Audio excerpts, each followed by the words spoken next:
So I am curious. So which part of Zimbabwe are you from? I'm from Matavaland. Matavaland is in the east west. Yeah.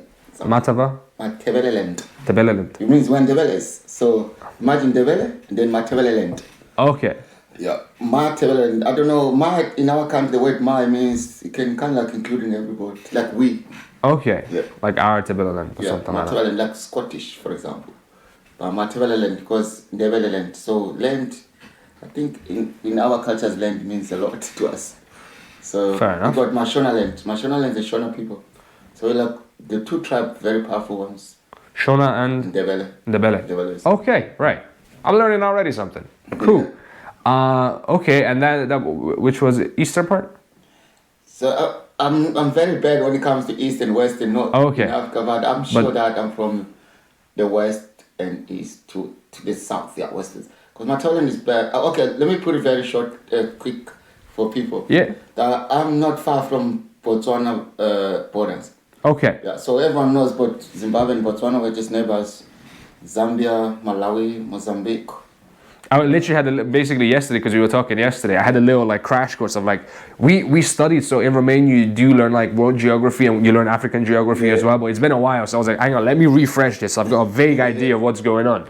Yeah, well, Zimbabwe is not a big country, but it's just like... Yeah, it's like 15 million people. Yeah. Like Romania used to have 20, I don't know how many it has now, because... It's one of those special countries, it's a shame that the government failed. It's one of those, everyone loves Zimbabwe anyway, but yeah, it's just a shame. But my go-to quote on Romania is fantastic to visit, not that great to live. Yeah. It can be great if you know how to navigate it, and if you got resources, it can be fantastic, but for a bunch of people, it's not great, and I don't think I'm, stepping on any toes by saying that. There's a reason most of us left, or a lot of us have left, not most of us, but... I don't know, I don't want to say much, but I don't have hope. Actually, people might sound like, oh, Nico's too negative or what, but because I don't want to lie, because I don't want to pretend. I know when I look at my life, I hate my life. I know, I guess that country, there's no way it's going to change. It's impossible. But maybe I'm wrong, as I said, the only way, let's don't go too political. Yeah. But I think, in my own opinion, it will change. Maybe I won't be here. Yeah, it will change. It just takes time, and sometimes it takes more than not. No, Zimbabwe took too much time. It's no longer time. Yeah. They actually enjoy failure. They make failure as a hobby. So you can't really change it. You know what I mean? You cannot change life if you make failure as a hobby. Yeah. As a normal thing. That's the big problem. So I think if they can realize that failure is not a hobby, it's not good hobby, maybe that way they will change. But in the moment, even young people in the moment they come into this technology thing, WhatsApp, whatever, they're not paying attention. They're not present. What's going on around them? It's about what we see in the other world. You jump in. Yeah, there's definitely a lure to virtual worlds, not virtual reality, but just being, interacting with people online, and it can be escapism as well. And next thing you know, 2 hours, 3-4 hours later, you've just watched a bunch of YouTube videos or just read a bunch of random articles that did not improve your life in any way, did not contribute. You just logged out. When I was young, we all do it from time to time. Yeah, but I miss back home when I was young. We used to sit under the tree when it's hot. My grandmother, no one's talking. It's like, when I'm in Europe now, I call this meditation. But that time we didn't know. It's just like quiet and so hot, but it was this nice place of air. Interesting, okay. And everyone was just relaxing. Yeah, I was going to ask, what's your favorite memory? Or not favorite memory, you can't have one, but what was like a very pleasant memory you have of Zimbabwe, growing up in Zimbabwe? Now, I grew up in the village, I think. I'm a bit of a village boy myself. I spent my summers. My favorite moment was like to see one car a day was like a dream. Really? Yeah. Just spotting cars? Yeah, no, like just passing our village, dust everywhere. We know the white people are going to kill elephants. So is that a thing in the area of just like poachers and stuff? Oh, yeah. No. Or not poachers, it's the tourism thing, right? Yeah, but this is where the Zimbabwean resources break down in front of our eyes. So Americans will come to Zimbabwe and buy to go and shoot the animal. And they pay. But us who live next to this animal who don't benefit nothing. Where's that money go for? What is it for? Well, I'm sure somebody's making, somebody's getting a cut. We just don't know who. Exactly. So it's only now when I'm in Europe, I wake up, if I go back home, maybe there's so many things I can change. Small things, not like political, but environmental, for example. Like I never know about climate change, but now I'm involved in climate change. I'm an activist. on Yeah, this. yeah, yeah. But we're in school, we never told why it's too hot, why it's too cold, why there's no rain. We're always like praying, you know. But now it's kind of like, should I start science maybe to get actual deep to the core of the problem? Maybe. Okay. Can be useful, yeah. Yeah, so what I was trying to say, like, for me to live in Europe and mix those two worlds together, as you asked me what's my favorite memory in my life, there's so many of them.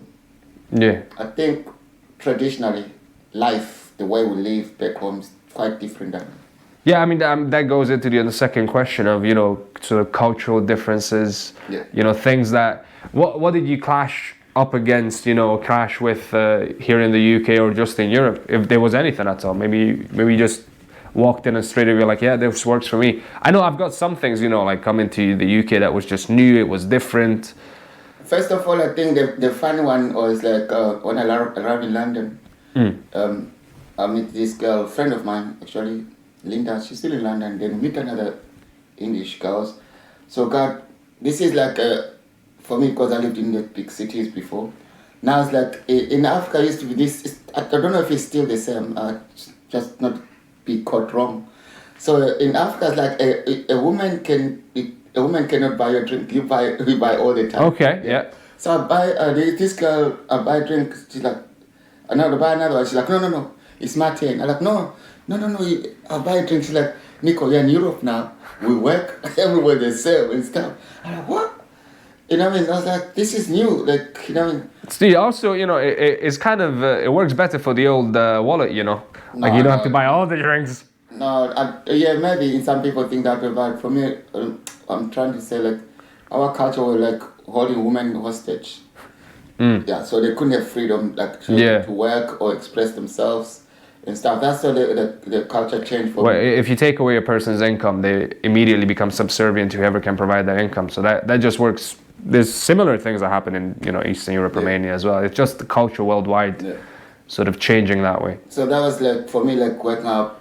I didn't know girls could earn money at work, maybe earn more than me. That's the culture difference, which means it's actually like the European style, that everybody is not 100% equally, by least.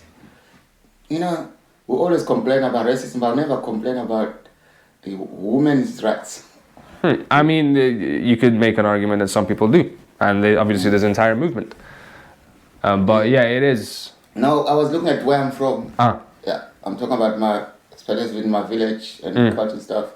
Yeah, but now things are changing as well. I've been here 22 years, man. 22 years? Yeah. Oh, wow, okay. I'm coming up to 9 years soon. Are you born in Europe? Anyway? Yeah, but just 9 years in UK. Like, but imagine me, like, I wouldn't say that I was 9 years in Africa, because I'm born in Africa. Doesn't matter which country I'm in. I'm with you, but I wish I can say that, but you know what I mean, like, I'm from a different planet. I would like to say, if I was born here, I don't know how would I feel. Yeah, I mean, I guess when you're born in a certain place, you're not going to have certain experiences. You almost become blind to them. So this is your normal. This is what you live by. And it takes a certain level of education and empathy to be like, there's people that live entire lives by completely different rules. Yeah. And they're just like people like you and me. They're just in a different system. Yeah. And I think, it's mind-blowing to sort of start thinking about that, like... Yeah, I think, like, I don't want to jump too much fast forward, but people live here in Castlemate, some of them never been in London, and they're born here. Yeah. And it's like 400 miles away, so it's like, In our villages, we travel to village sometimes when there's...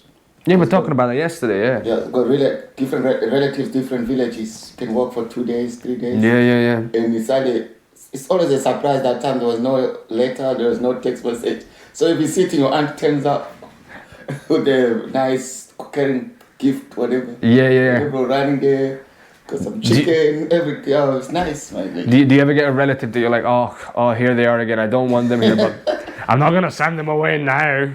No, not me. My family are nice. No, I never. Just that one cousin, they're like, here, he's gonna eat everything. He's gonna make a mess. Oh. No. The only thing when you find some annoying people, like when they're drunk, which means it's normal, you know. But that time I was not drinking, I was young, but it didn't bother me. Just laugh at them. Yeah. You know, but no, in my family I don't have anyone I don't like. I don't think so.